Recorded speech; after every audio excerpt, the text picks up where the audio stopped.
சங்கதிரி சொந்தங்கள் அனைவருக்கும் வணக்கம். இது சங்கதிரின் இன்றைய முக்கிய செய்திகள். முதலில் தலைப்புச் செய்திகள்.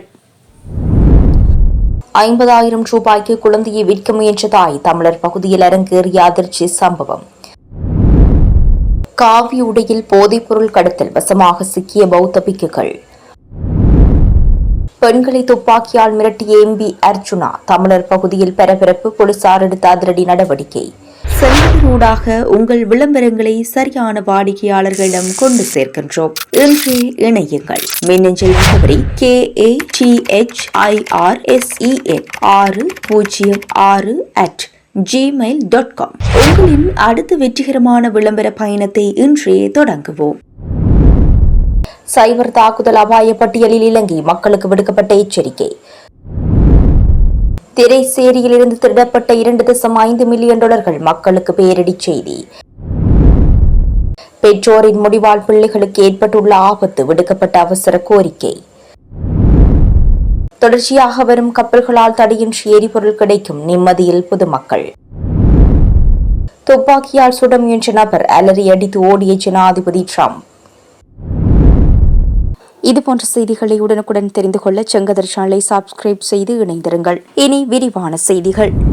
கிளிநொச்சி தர்மபுரம் போலீஸ் பிரிவுக்கு உட்பட்ட புன்னை நீராவி பகுதியில் 1.5 வயது பெண் குழந்தையை விற்பனை செய்ய முயன்ற தாய் மற்றும் ஆண் ஒருவரும் கைது செய்யப்பட்டுள்ளனர்.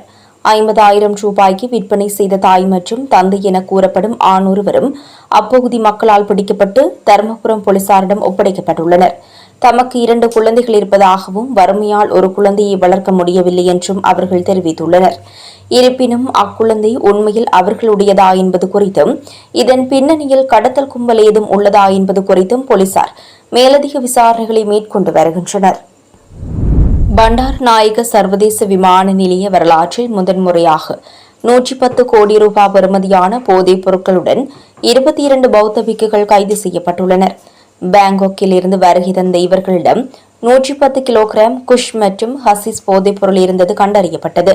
பாடசாலை உபகரணங்கள் மற்றும் இனிப்பு பொதிகளுக்குள் மறைத்து இவை கடத்தப்பட்டுள்ளன.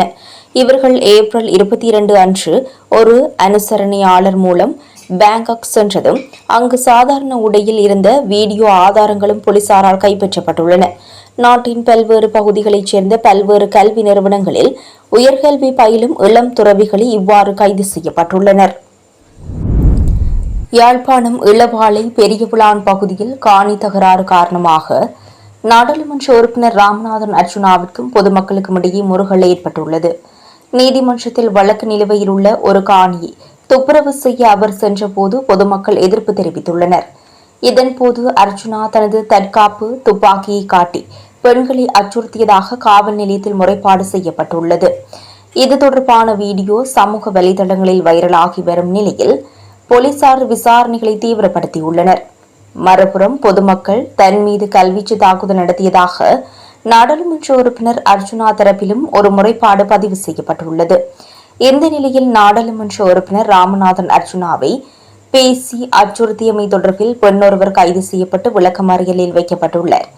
அதற்கமைய குறித்த பெண்ணை மல்லாகம் நீதவான் முன்னிலையில் பிரசன்னப்படுத்திய போது எதிர்வரும் 29ஆம் தேதி வரை விளக்கமறியலில் வைக்கப்பட்டுள்ளதாக போலீஸ் பதில் ஊடக பேச்சாளர் மினுர சேரத் தெரிவித்தார். அத்துமீறி காணிக்குள் பிரவேசித்தமை மற்றும் பேசி அச்சுறுத்தியமை தொடர்பில் குறித்த பெண்ணுக்கு எதிராக குற்றச்சாட்டு சுமத்தப்பட்டுள்ளதாகவும் போலீஸ் பதில் ஊடக பேச்சாளர் குறிப்பிட்டார். முன்னதாக யாழ்ப்பாணம் இளவாலை பெரியபுலான் பகுதியில் நாடாளுமன்ற உறுப்பினர் ராமநாதன் அர்ஜுனாவுடன் குறித்த பகுதியில் உள்ள சிலர் முரண்பாட்டில் ஈடுபட்டதாக காவல்துறை தெரிவித்துள்ளது. இதன்போது நாடாளுமன்ற உறுப்பினர் தனது கைத்துப்பாக்கியால் அங்கிருந்த பெண்களை அச்சுறுத்தியதாகவும் முறைப்பாடு செய்யப்பட்டுள்ளது.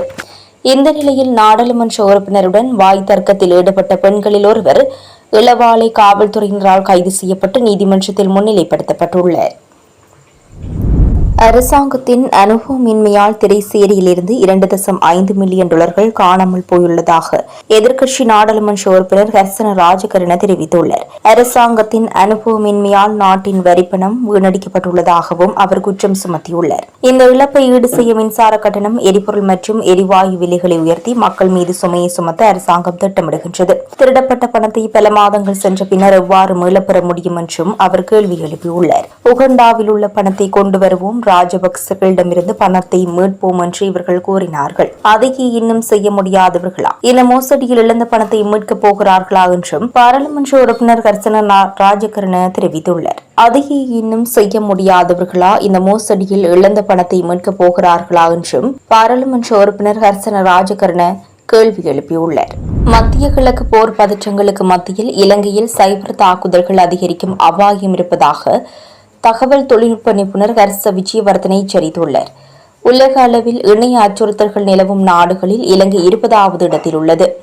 இலங்கையின் முன்னணி வங்கிகள் மற்றும் அரசு இணையதளங்கள் ஏற்கனவே இவ்வாறான பாதிப்புகளை சந்தித்துள்ளன. நிதியமைச்சில் அண்மையில் நடந்த $2.5 மில்லியன் மோசடியும் இத்தகைய பாதுகாப்பு குறைபாடுகளினாலேயே ஏற்பட்டிருக்கலாம் என்றும் அவர் சுட்டிக்காட்டியுள்ளார். எனவே இலங்கை நிபுணர்கள் இந்த அச்சுறுத்தல்களை குறைப்பதற்கு வலுவான வேலை திட்டம் ஒன்றை தொடர்ச்சியாக முன்னெடுப்பது அத்தியாவசியமானது என்றும் அவர் சுட்டிக்காட்டியுள்ளார். செயலினூடாக உங்கள் விளம்பரங்களை சரியான வாடிக்கையாளர்களிடம் கொண்டு சேர்க்கின்றோம். இன்றே இணையுங்கள். மின்னஞ்சல் முகவரி KATHIRSEN606@gmail.com. உங்களின் அடுத்த வெற்றிகரமான விளம்பர பயணத்தை இன்றே தொடங்குவோம். நாட்டின் எரிபொருள் தட்டுப்பாட்டை போக்கும் வகையில் மசகு எண்ணெய் மற்றும் டீசல் அடங்கிய கப்பல்கள் தொடர்ச்சியாக வரவுள்ளதாக இலங்கை பெட்ரோலிய கூட்டுத்தாபனம் அறிவித்துள்ளது. நேற்று 95,000 மெட்ரிக் டன் எரிபொருளுடன் கப்பல் ஒன்று வருகை தந்துள்ளது. இன்று 9,500 மெட்ரிக் டன் டீசலுடனும் கப்பல் ஒன்று நாட்டை வந்தடைய உள்ளது.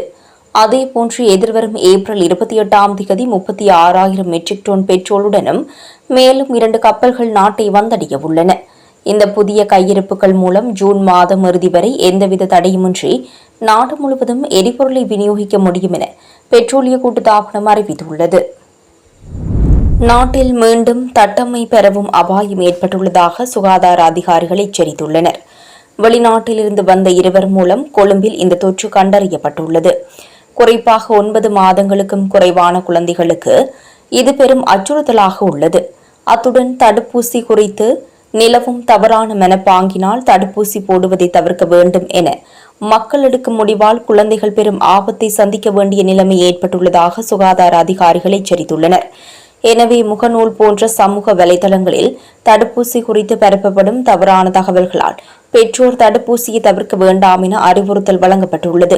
இதேவேளை நாட்டில் தடுப்பூசிகளுக்கு தட்டுப்பாடு இல்லை என்றும் குடும்ப சுகாதார பணியகம் அறிவித்துள்ளது. அமெரிக்காவின் வாஷிங்டனில் டொனால்டு டிரம்ப் கலந்து கொண்ட செய்தியாளர் சங்க விருந்து நிகழ்வுக்கு வெளியே துப்பாக்கிச்சூடு நடத்தப்பட்டது உலக அரங்கில் பெரும் பரபரப்பை ஏற்படுத்தியுள்ளது. துப்பாக்கிச்சூடு நடத்திய 31 வயதான கோல் தாமஸ் ஆலன் என்பவர் கைது செய்யப்பட்டுள்ளார். இவர் ஒரு கணினி விஞ்ஞானி மற்றும் மெக்கானிக்கல் இன்ஜினியர் என அடையாளம் காணப்பட்டுள்ளார். பாதுகாப்பு சோதனை மையத்தை கடக்க முயன்றபோது ஆலன் பல ஆயுதங்களுடன் இருந்ததாக போலீசார் தெரிவித்தனர். அவரிடம் ஷாட்கன், கைத்துப்பாக்கி, பல கத்திகள் இருந்ததாக கூறப்படுகின்றது. பாதுகாப்பு அதிகாரிகள் அவரை தடுத்து நிறுத்திய போது துப்பாக்கிச்சூடு நடைபெற்றது. இந்த தாக்குதலில் ரகசிய சேவை அதிகாரி ஒருவர் காயமடைந்த போதும் அவர் அணிந்திருந்த குண்டு துளைக்காத அங்கியால் அவர் உயிர் தப்பியுள்ளார். அமெரிக்காவின் வாஷிங்டனில் டொனால்டு டிரம்ப் கலந்து கொண்ட செய்தியாளர் சங்க விருந்து நிகழ்வுக்கு வெளியே துப்பாக்கிச்சூடு நடத்தப்பட்டது உலக அரங்கில் பெரும் பரபரப்பை ஏற்படுத்தியுள்ளது. துப்பாக்கிச்சூடு நடத்திய 31 வயதான கோல் தாமஸ் ஆலன் என்பவர் கைது செய்யப்பட்டுள்ளார். இவர் ஒரு கணினி விஞ்ஞானி மற்றும் மெக்கானிக்கல் இன்ஜினியர் என அடையாளம் காணப்பட்டுள்ளார். பாதுகாப்பு சோதனை மையத்தை கடக்க முயன்றபோது ஆலன் பல ஆயுதங்களுடன் இருந்ததாக போலீசார் தெரிவித்தனர். அவரிடம் ஷாட்கன், கைத்துப்பாக்கி, பல கத்திகள் இருந்ததாக கூறப்படுகின்றது. பாதுகாப்பு அதிகாரிகள் அவரை தடுத்து நிறுத்திய போது துப்பாக்கிச்சூடு நடைபெற்றது. இந்த தாக்குதலில் ரகசிய சேவை அதிகாரி ஒருவர் காயமடைந்த போதும் அவர் அணிந்திருந்த குண்டு துளைக்காத அங்கியால் அவர் உயிர் தப்பியுள்ளார்.